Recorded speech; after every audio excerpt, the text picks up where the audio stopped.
Good morning student. एक बार फिर स्वागत है आपका मेरे यूट्यूब चैनल इकोनॉमिक्स बाय मुनसर में। विद्यार्थियों, मैं आशा करता हूं कि आपके द्वारा वीडियो है वो पूर्ण देखे जा रहे हैं। यदि कोई विद्यार्थी वंचित है तो वो भी चैनल को सब्सक्राइब कर ले, जिससे कि हम ज़्यादा से ज़्यादा इन वीडियोस का फायदा उठा सकें। विद्यार्थियों, पीछे हमने इस लेसन के 3 पार्ट कंप्लीट कर लिए। आज हम पार्ट चौथा यूज कर रहे हैं, कॉन्सेप्ट ऑफ कॉस्ट, जिसके अंदर हमने लागतों के बारे में जाना कि लागतें क्या होती हैं, किस प्रकार की लागतें आती हैं अल्पकाल में। कल के वीडियो में हमने देखा कि अल्पकालीन जो लागतें होती हैं उनकी अवधारणाएं क्या हैं, जिसके अंदर हमने total cost, total variable cost, total cost,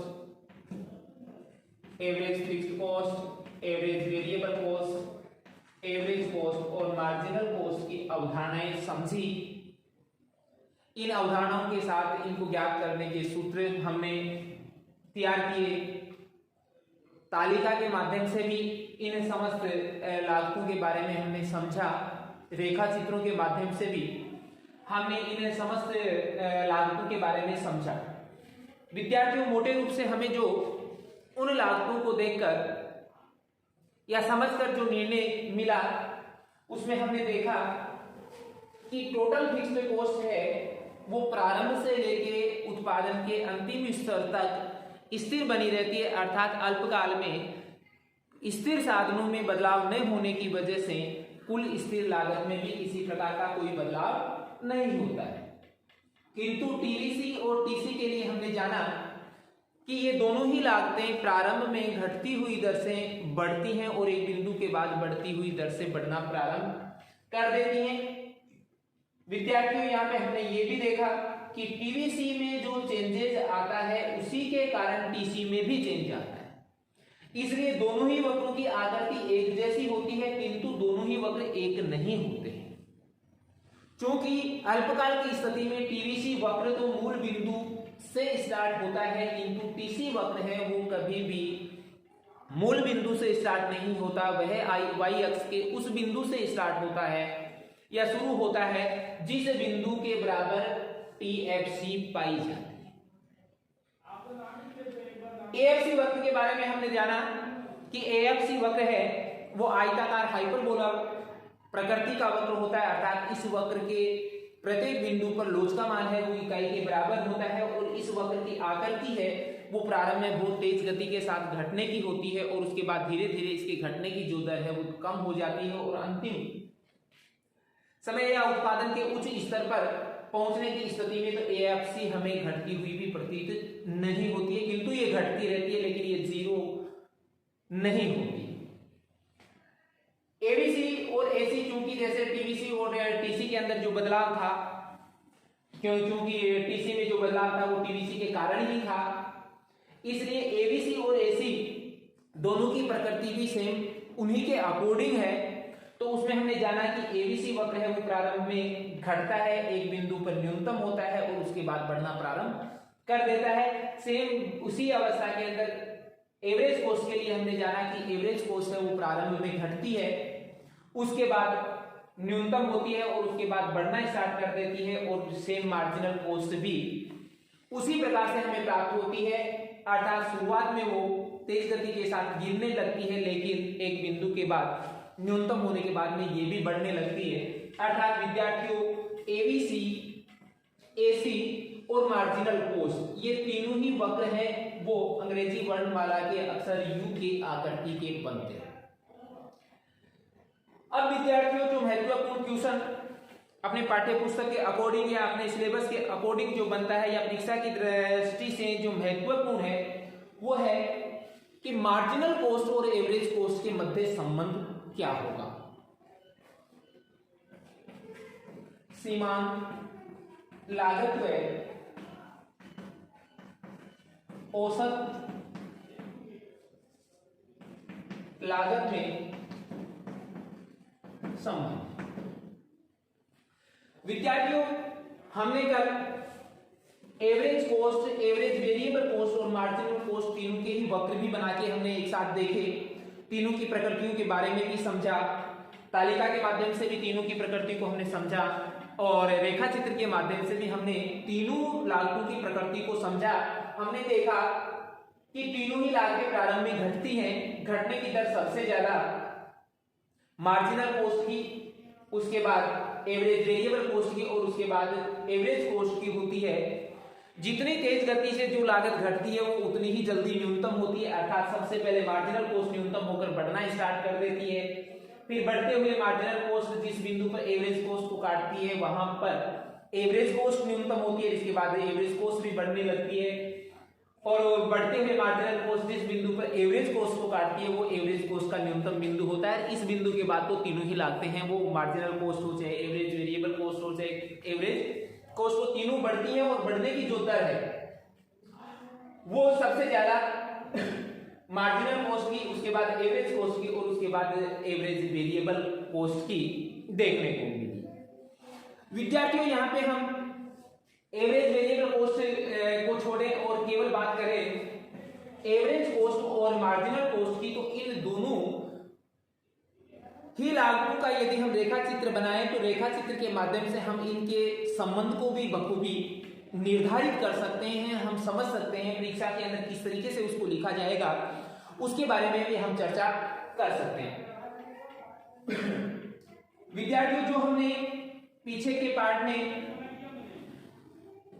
रेखा चित्रों का निर्माण किया उसी के आधार पे यहाँ पर एवरेज कॉस्ट और मार्जिनल कॉस्ट का हम रेखा चित्र बनाए। तो प्रारंभ में एवरेज कॉस्ट है वो घटती है, उसके बाद एक बिंदु के बाद, ये अल्पकाल की बात कर रहे हैं, मैं एस यूज कर रहा हूं, एस एसी। मार्जिनल कॉस्ट क्योंकि प्रारंभ में तेजी से गिरता है जो कि एवरेज कॉस्ट से कम होता है, एक बिंदु पर ये एवरेज कॉस्ट को काटता है, इस बिंदु के बाद मार्जिनल कॉस्ट है वो बढ़ता है, तो मैं मार्जिनल कॉस्ट की अल्पकालीन ले रहा हूं तो एसएमसी इसको यूज कर रहा हूं।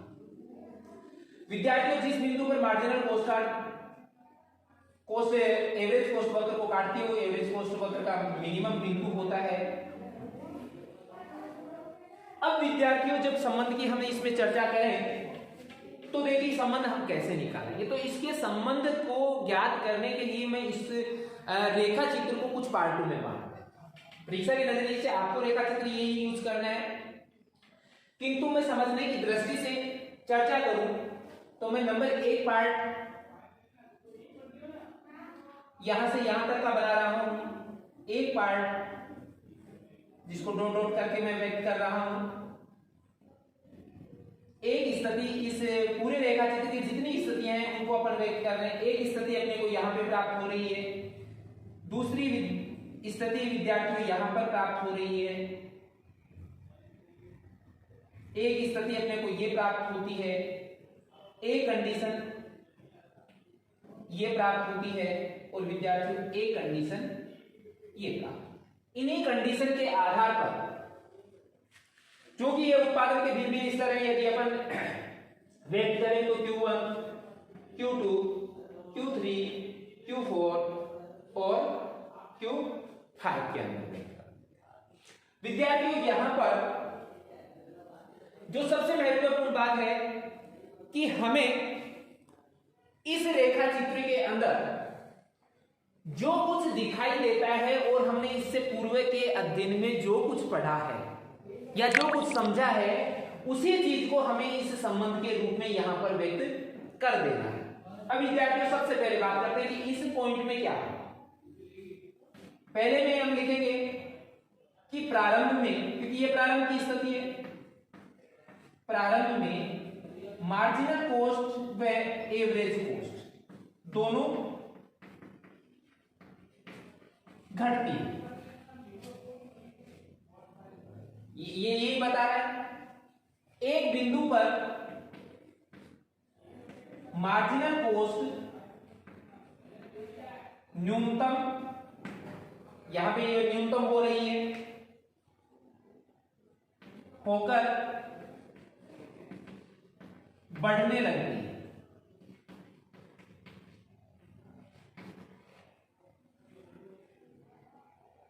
इस बिंदु के आगे वाली स्थिति है, ये न्यूनतम होगी, न्यूनतम होकर ये बढ़ने भी लग गई, बढ़ने लगती है, पर एवरेज कॉस्ट है वो घटती रहती है और average cost greater than marginal cost होती है। तो पहली बात हुई कि प्रारंभ में एवरेज कॉस्ट और मार्जिनल कॉस्ट दोनों ही घटेंगे। घटने की जो स्थिति है, मार्जिनल कॉस्ट की ज्यादा है और एवरेज कॉस्ट की कम है, क्योंकि घटते घटते मार्जिनल कॉस्ट तो न्यूनतम हो जाएगी और न्यूनतम होकर ये बढ़ना स्टार्ट कर देती है, किंतु एवरेज कॉस्ट है वो निरंतर घटती ही रहती है। इस स्थिति के अंदर एवरेज कॉस्ट है वो ज्यादा और मार्जिनल कॉस्ट है वो कम। पहली बात होगी। दूसरा है संबंध की, यदि हम बात करें तो दूसरा आएगा विद्यार्थियों इसके जस्ट ये हुआ, एक बिंदु पर मार्जिनल कॉस्ट नहीं बढ़ते हुए काट रहा है, बिंदु पर मार्जिनल कॉस्ट बढ़ते हुए एवरेज कॉस्ट वक्र को काटती है।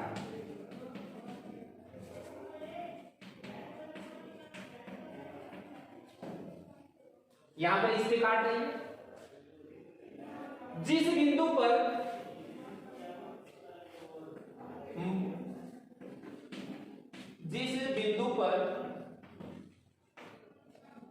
एवरेज कॉस्ट को मार्जिनल कॉस्ट वक्र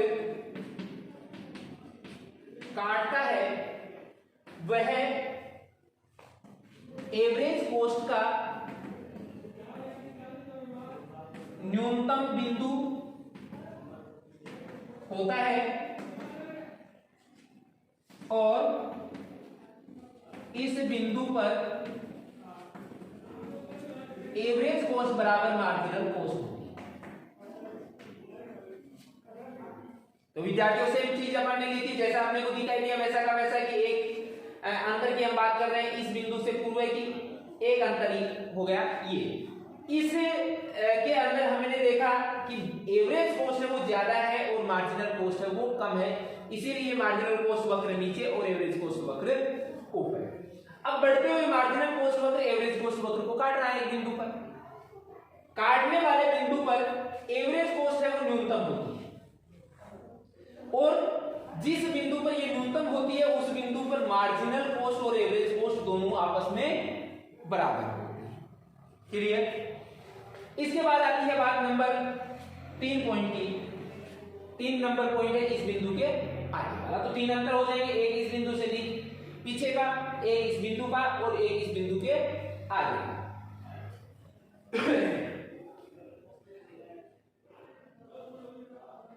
एवरेज कॉस्ट के न्यूनतम होने के बाद एवरेज कॉस्ट बढ़ने लगती है और मार्जिनल कॉस्ट भी बढ़ती है, किंतु marginal cost greater than average cost होती है। तो इस बिंदु के बाद विद्यार्थियों कंडीशन क्या हुई कि मार्जिनल कॉस्ट वक्र भी बढ़ रहा है और एवरेज कॉस्ट वक्र भी बढ़ रहा है, लेकिन बढ़ने की जो दर है वो मार्जिनल कॉस्ट की ज्यादा है और एवरेज कॉस्ट की कम है, इसलिए मार्जिनल कॉस्ट तो यहाँ पे ज्यादा हो रही है और एवरेज कॉस्ट कम आ रही है, इसीलिए मार्जिनल कॉस्ट वक्र है वो ऊपर है और एवरेज कॉस्ट वक्र है वो नीचे की ओर स्थित होता है। ये 3 पॉइंट यदि विद्यार्थियों आप इस क्वेश्चन के जवाब में आप लिख देते हो इस रेखा चित्र के साथ, तो आपका क्वेश्चन है वो पूर्ण रूप से सही और सटीक माना जाएगा। और इसके अंदर यदि आप कोई त्रुटि नहीं करते हैं तो ऐसा पूरा का पूरा लिखने की स्थिति में आपको जितने भी मार्क्स का ये क्वेश्चन परीक्षा की दृष्टि से आता है उसी के अकॉर्डिंग आपको उसके मार्क्स मिलेंगे। यदि सामान्य परिस्थिति की बात करें, कोविड को छोड़कर यदि सामान्य परिस्थिति की बात करें, तो ये क्वेश्चन है वो लगभग आपको 4 नंबर का कम से कम मिलेगा। और 4 नंबर है ये तीनों पॉइंट लिखने और रेखा चित्र बनाने के साथ ही आपको पूरे के पूरे प्राप्त हो जाते हैं। विद्यार्थियों इसी चीज के साथ अपना जो अल्पकालीन लागत का जो पार्ट था वो संपूर्ण हो चुका है। और अल्पकाल के लिए हमने देख लिया कि अल्पकाल में कौन कौन सी लागतें आती हैं, कौन कौन सी लागतों की क्या क्या परिस्थितियां होती हैं, उनके वक्र कैसे बनते हैं और उन लागतों की स्थिति के अंदर तालिकाएं कैसी बनती हैं, उनकी परिस्थितियां क्यों ऐसी उनके सामने इंक्लूड होती हैं, इन सब चीजों की चर्चाएं हमने इससे पूर्व वाले पार्ट में कर ली है। और इस पार्ट में हमने एवरेज कॉस्ट, अल्पकालीन एवरेज कॉस्ट और अल्पकालीन जो मार्जिनल कॉस्ट है इनकी भी चर्चा कर ली। अब विद्यार्थियों बात करते हैं दीर्घकाल की। दीर्घकाल की स्थिति के अंदर कौन कौन सी लागतें पाई जाती हैं और कौन कौन सी लागतों की क्या क्या स्थितियां होती हैं और वो लागतें हैं वो किस तरीके से अपने को प्राप्त होती हैं। और उस अवस्था में यदि हम संतुलन की बात करें, साम्य की बात करें, न्यूनतम लागतों की बात करें, तो वो किस बिंदु पर अपने को प्राप्त होगी। तो इन समस्त चीजों की चर्चा हम करने के लिए इसका नेक्स्ट पॉइंट ले रहे हैं, दीर्घकालीन लागत। दीर्घकालीन लागतें हैं, वहां पे हम जिस प्रकार से अल्पकालीन लागतों को हमने समझा, सेम उसी प्रकार से उनको भी हल करेंगे। तो विद्यार्थियों यहाँ पे केवल एक चीज समझने की है और वो ये कि अल्पकाल के लिए हमने बात की कि अल्पकाल में कुछ साधन स्थिर और कुछ परिवर्तनशील, कुछ साधन स्थिर व कुछ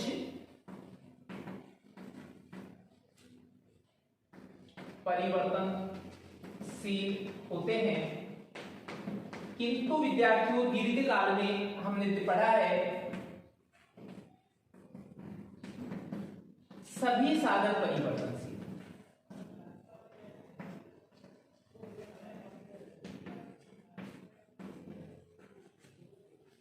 और विद्यार्थियों सभी साधन परिवर्तनशील होने के कारण यहां कोई भी साधन स्थिर नहीं होता। तो यदि साधन स्थिर नहीं है तो स्थिर लागतें भी यहां पर नहीं होगी, अर्थात यहां पर टीएफसी का कोई स्थान नहीं है। यहां पर केवल और केवल होगी वो टीवीसी होगी। और चूंकि दीर्घकाल में टीवीसी प्लस टीएफसी यदि हम लिखना चाहें, क्योंकि टीसी यदि याद करेंगे, टोटल कॉस्ट यदि याद करेंगे, तो अल्पकाल के अकॉर्डिंग टीएफसी प्लस टीवीसी होता है। और अपन जानते हैं कि दीर्घकाल में टीएफसी इक्वल 0 है। तो ऐसी स्थिति में टीसी बराबर टीवीसी होता है, अर्थात जो टीसी है उसी को हम परिवर्तनशील लागत के रूप में व्यक्त करते हैं। और दीर्घकाल में इसको यूज करते हैं तो अपन इसको यूज करेंगे LTC, long run total cost के रूप में। अब विद्यार्थियों टोटल कॉस्ट के बारे में हमने समझा कि दीर्घकाल में टोटल कॉस्ट है वो जितने भी परिवर्तनशील साधन या जितने भी साधन होते हैं उन साधनों पर आने वाली दीर्घकाल की लागत का कुल योग यदि हम कर देते हैं तो ऐसी स्थिति में अपने को कुल लागत है वो प्राप्त हो जाएगी। तो पहला पॉइंट आता है इसका दीर्घकालीन कुल लागत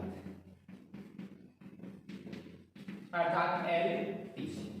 तो विद्यार्थियों दीर्घकालीन कुल लागत हम उस स्थिति को कहते हैं जिसके अंदर उत्पादन के लिए दीर्घकाल में प्रयोग में लिए गए जितने भी साधन हैं उन साधनों पर आने वाली लागत का कुल योग दीर्घकालीन कुल लागत अर्थात एलटीसी होता है।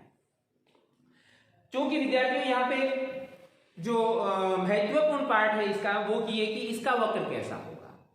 तो देखिए यहां पे हमने पहले बात की कि ये टीसी जो है वो टोटल वेरिएबल कॉस्ट के अकॉर्डिंग है। तो जिस प्रकार की टोटल वेरिएबल कॉस्ट का वक्र बना अल्पकाल के दौरान सेम वो का वो वक्र है वो यहां पर यूज किया जाएगा। वो ही तालिका होगी। इसके अंदर भी प्रारंभ में कुल जो लागतें हैं वो घटती दर से ही बढ़ेंगी और एक बिंदु के बाद बढ़ती हुई दर से ही बढ़ेंगी। किंतु यहां पे विद्यार्थियों एक चीज जो ध्यान में रखनी है वो ये कि अल्पकाल में कुल लागत वक्र था वो मूल बिंदु से स्टार्ट नहीं हो रहा था, शुरू नहीं हो रहा था। वो वाई अक्ष के उस बिंदु से शुरू हो रहा था जिस बिंदु पर टोटल कॉस्ट थी, तो सॉरी टोटल फिक्स्ड कॉस्ट थी। तो टोटल फिक्स्ड कॉस्ट के बराबर वाई एक्स के पार्ट को छोड़कर वो वहां से स्टार्ट हो रहा था। किंतु दीर्घ काल में जो एलटीसी वक्र है उसका यदि हम निर्माण करें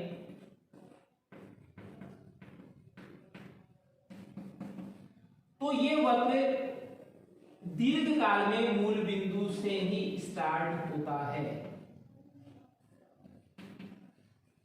क्यों होता है? क्योंकि जब कोई भी साधन, क्योंकि यहां सभी साधन परिवर्तनशील हैं और जब उन साधनों में कोई परिवर्तन हो ही नहीं रहा है, कोई साधनों को यूज नहीं किया है, तो जीरो उत्पादन हुआ, जीरो उत्पादन हुआ तो साधनों की मात्रा भी क्या रही? जीरो रही। तो ऐसी स्थिति में कोई लागत नहीं आई। जबकि जैसे ही साधनों में परिवर्तन हुआ तो सभी साधनों में परिवर्तन हुआ और जैसे ही परिवर्तन हुआ तो उसके साथ लागतें भी आना शुरू हो जाती हैं। तो ये चीज आप निश्चित रूप से याद रखें कि अल्पकाल का जो कुल लागत वक्र है वो वाई अक्ष के किसी पार्ट से शुरू होता है, मूल बिंदु से शुरू नहीं होता। जबकि दीर्घकालीन जो कुल लागत वक्र होता है वो मूल बिंदु से ही शुरू होता है। इसकी प्रकृति सेम टीवीसी जैसी ही होती है। ये प्रारंभ में घटती दर से बढ़ता है और एक बिंदु के बाद बढ़ती हुई दर से बढ़ना प्रारंभ कर देता है। दूसरी बात करें इसी के औसत की, कि दीर्घकालीन औसत लागत,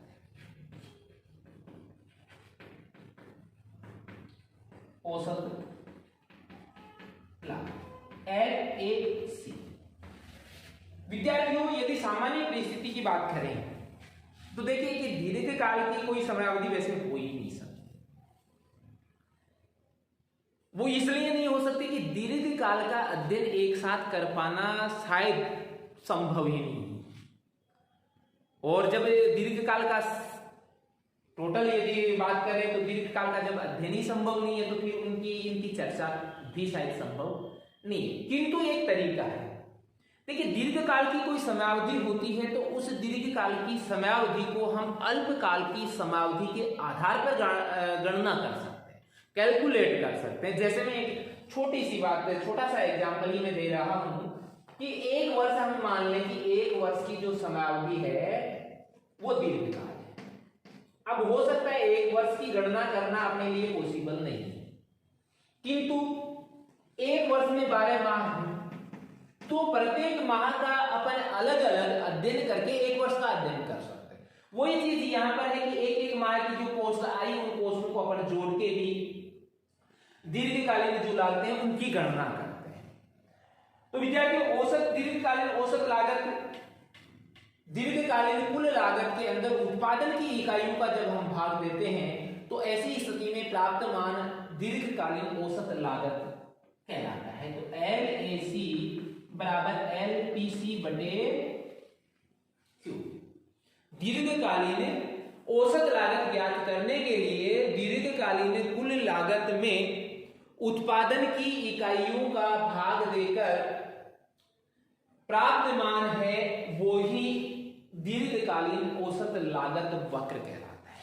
अब विद्यार्थियों यहां पर एक चीज ध्यान दें, जैसा मैंने अभी कहा कि दीर्घकाल की समयावधि बहुत लंबी होती है और उसको दीर्घकाल के रूप में संभवतया कैलकुलेट कर पाना शायद संभव भी नहीं है।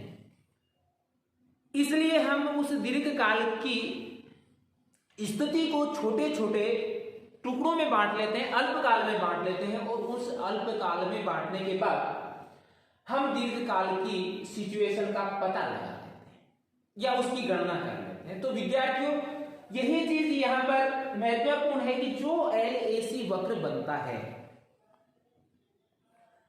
वो अल्पकालीन औसत लागत वक्रों के आधार पर बनता है। जैसे यदि हम औसत लागत वक्र की बात करें दीर्घकाल के, तो चूंकि दीर्घकाल का औसत लागत वक्र भी वैसा ही बनता है जैसा अल्पकाल का बनता है, अर्थात वो प्रारंभ में गिरता है, एक बिंदु पर न्यूनतम होता है, न्यूनतम होने के बाद में बढ़ता है। किंतु विद्यार्थियों ये स्थिति है वो हम डायरेक्ट तो प्राप्त कर नहीं पा रहे हैं।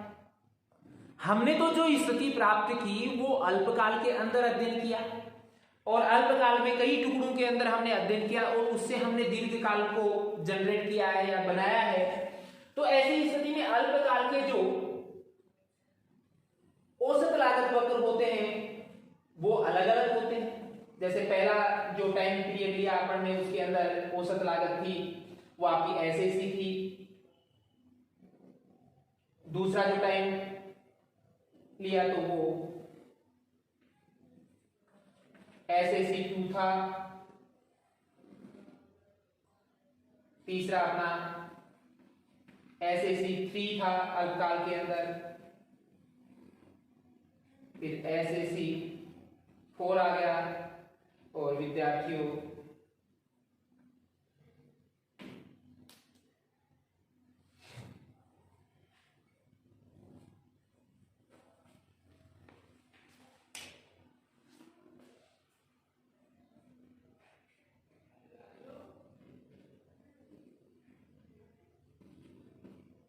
SAC4 हो गया, ऐसे ही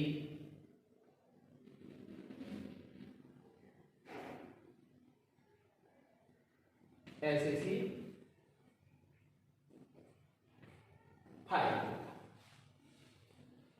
क्योंकि लागतें स्थिर साधनों पर डिपेंड कर रही है, शुरुआत में स्थिर साधनों का भरपूर प्रयोग अपने को मिल रहा है, इनका सहयोग मिल रहा है, तो लागतें अपने को घटती हुई प्राप्त हुई कि पहले अल्पकाल में लागतें यहाँ पर ही प्राप्त हो गई, दूसरे अल्पकाल में यहाँ पे हुई, तीसरे में यहाँ पे, फिर ये लागतें बढ़ रही है।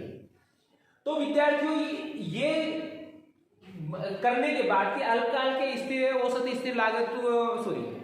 औसत लागत वक्रों की गणना करने के बाद में हमने उनको एक साथ बना लिया कि ये स्थिति इन 5 कालखंडों में आई। जब हम इन सभी बिंदुओं वक्रों को आपस में स्पर्श करवाते हुए एक वक्र का निर्माण करें।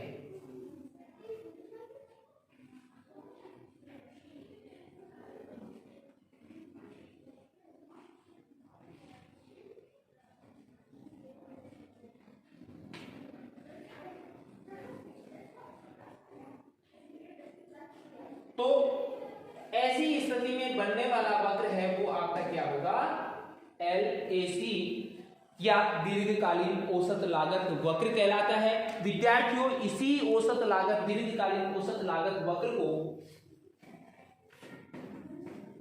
लिफाफा वक्र भी कहा जाता है। लिफाफा वक्र इसीलिए कहा जाता है क्योंकि इसका जो निर्माण है वो छोटे या अल्पकालीन औसत लागत वक्रों के द्वारा होता है और ये वक्र की जो आकृति होती है वो लिफाफे की तरह इन औसत जो अल्पकालीन औसत लागत वक्र होते हैं इनको एक ढकी होती है जिसके कारण ये लिफाफे जैसी प्रतीत होती है, इसीलिए इस वक्र को हम लिफाफा वक्र कहते हैं। यहाँ पे एक चीज जो नोट करने योग्य है कि प्रारंभ में जब लागतें घट रही होती हैं तो दीर्घकालीन औसत लागत वक्र जो होता है वो अल्पकालीन औसत लागत वक्रों की घटती हुई लागत को स्पर्श करता हुआ निकलता है। ये घटने की प्रवृत्ति है तो ऐसी स्थिति में इसकी घटती हुई लागत पर स्पर्श कर रहा है, इसकी घटती हुई लागत पर स्पर्श कर रहा है। यहां पर इस बिंदु पर यदि हम बात करें तो ये औसत लागत वक्र जो है इसके न्यूनतम बिंदु पे कर रहा है, अर्थात ये एक ऐसा बिंदु है जहां LMC और SMC भी बराबर है, अर्थात ये एक मिनिमम लागत का बिंदु है और मिनिमम लागत पे अल्पकालीन जो लागत वक्र, औसत लागत वक्र है वो भी न्यूनतम है और दीर्घकालीन औसत लागत वक्र है वो भी न्यूनतम है। इसके बाद जैसे ही लागतें बढ़ना स्टार्ट होती हैं तो दीर्घकालीन लागत वक्र अल्पकालीन औसत लागत वक्रों के बढ़ती हुई लागतों वाले पार्ट को स्पर्श करते हुए निकलता है और इसी के कारण इसका निर्माण है वो औसत लागत वक्रों के कारण होता है और ये औसत लागत वक्रों को ढके रहता है, जिसके कारण इस वक्र को लिफाफा वक्र भी कहा जाता है। इसके बाद विद्यार्थियों जो महत्वपूर्ण इसका पार्ट आता है या तीसरे प्रकार की इसकी यदि हम लागत की बात करें तो वो मार्जिनल कॉस्ट है और मार्जिनल कॉस्ट सेम उसी प्रकार से यहां पर भी प्राप्त होती हैं जैसे अल्पकाल में लागू होती हैं, अर्थात दीर्घकालीन सीमांत लागत LMC। तो विद्यार्थियों LMC भी SMC जैसी ही स्थिति में है, जिस प्रकार हम कहेंगे कि दीर्घकाल में एक अतिरिक्त उत्पादन इकाई के कारण कुल दीर्घकालीन लागत में जो परिवर्तन होता है उसको दीर्घकालीन सीमांत लागत कहा जाएगा, अर्थात LMC बराबर डेल्टा LPC बटे डेल्टा Q। अर्थात उत्पादन की एक अतिरिक्त इकाई बनाई आपने, एक अतिरिक्त इकाई बनाई तो उससे दीर्घकालीन कुल लागत में कितना परिवर्तन हुआ है उसको हम दीर्घकालीन सीमांत लागत वक्र कहते हैं। विद्यार्थियों यहाँ पर इसकी प्रकृति भी सेम वैसी ही होती है जैसी अल्पकाल में होती है। ये भी प्रारंभ में घटता है, न्यूनतम होता है, न्यूनतम होने के बाद में ये बढ़ना प्रारंभ कर देता है।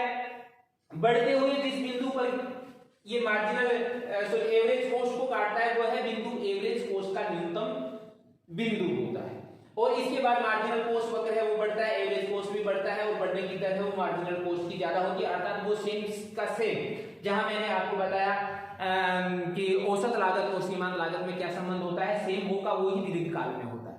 अंतर इतना ही है कि उसको हमने अल्पकालीन औसत लागत और सीमांत लागत कहा, यहाँ पे हम उसको दीर्घकालीन सीमांत लागत और औसत लागत कहेंगे। जब संतुलन की बात करें तो संतुलन के लिए एक जो उत्पादक होता है वो अपनी लागतों को न्यूनतम करने का प्रयास ही करता है और न्यूनतम लागतों की स्थिति के अंदर वो संतुलन की स्थिति में आता है कि वहां पे उसकी लागतें न्यूनतम कहां होती है। तो न्यूनतम की स्थिति में यदि हम रेखा चित्र की बात करें तो ये बिंदु जो है वो न्यूनतम कोष्ठ को बताता है कि जिस बिंदु पर एक जो उत्पादक होता है उसकी लागतें न्यूनतम होती हैं और इस बिंदु को वो हर संभव प्राप्त करने का प्रयास करता है। यदि इसको हम रेखा चित्र के द्वारा स्पष्ट रूप से, क्योंकि वैसे वहां बता दिया गया उसको, तो स्थिति ये आएगी कि LAC, LMC, SAC और SMC को यदि हम व्यक्त करें तो विद्यार्थियों जो बिंदु LAC का न्यूनतम होता है वही बिंदु SAC का भी न्यूनतम बिंदु होगा, अर्थात ये कॉमन बिंदु होगा जहां पर लागतें अल्पकाल में भी घटती घटती न्यूनतम पॉइंट पर आ गई है। इसके आगे वाला जो अल्पकाल का पार्ट है उसके अंदर लागतें फिर से बढ़ना स्टार्ट हो गई है। इस बिंदु के अंदर LMC और SMC भी बराबर होते हैं, अर्थात जहां लागतें न्यूनतम की स्थिति की हम यदि बात करें तो उत्पादन के उस स्तर पर जहां लागतें न्यूनतम हो जाती हैं दीर्घकाल की स्थिति के अंदर, तो वहां SMC LAC बराबर LMC बराबर SAC बराबर SMC की स्थिति पाई जाती है। तो विद्यार्थियों इस लेसन में इस टॉपिक के साथ ही ये अपना लेसन है वो समाप्त हो जाता है। क्योंकि इसको इष्टतम संयंत्र का आकार भी कहा जा सकता है, संयंत्र का संयोग भी कहा जा सकता है, क्योंकि प्रत्येक उत्पादक है वो इस चीज को न्यूनतम करना ही चाहता है, क्योंकि उसके लिए एक ही लाभ अधिकतम प्राप्त करने के लिए उसको अपनी लागतों को न्यूनतम करना ही होता है, क्योंकि जितनी ज्यादा लागतें कम होंगी उतना ही लाभ है एक उत्पादक को अधिक होने की संभावनाएं होती हैं। इसलिए ये इस इष्टतम संयोग को प्राप्त करने का प्रयास करता है, इष्टतम संयोग इसको कहते हैं उत्पादक के नजरिए से। तो विद्यार्थियों इस लेसन में इतना ही। इसके अलावा अपने इस पार्ट में अब जो लेसन थे उन लेसनों को कोविड के कारण हटा दिया गया है यूनिट नंबर 3 के, जिसके अंदर आगम की अवधारणा थी और आगम की अवधारणा के बाद भ्रम का संतुलन था। तो ये दोनों ही लेसन है वो कोविड के कारण इस यूनिट में कम कर दिए गए हैं। इसके बाद अपना नेक्स्ट जो चौथा यूनिट है उसके अंदर 3 अध्यायों में से केवल एक ही अध्याय को 2 ही अध्यायों को रखा गया है, एक अध्याय को उसमें से भी हटा दिया गया है। तो नेक्स्ट जो अपन टॉपिक लेंगे वो बाजार का लेंगे कि बाजार के स्वरूपों के बारे में अपन जानेंगे कि बाजार के कौन से स्वरूप होंगे, किस प्रकार के बाजार हैं वो पाए जाते हैं, उनकी कैसी परिस्थितियां होती हैं। तो विद्यार्थियों तब तक के लिए विदा लेता हूं। चलते चलते फिर से मैं आपको कहना चाहूंगा कि चैनल को आप ज़्यादा से ज़्यादा लाइक, शेयर और सब्सक्राइब करें।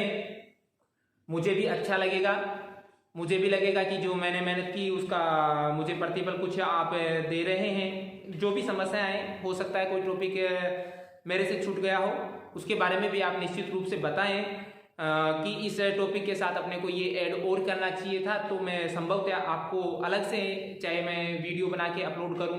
हो सकता है आपकी कोई पर्सनल ही समस्या है तो मैं उसको पर्सनल भी सोल्व करने का प्रयास करूंगा।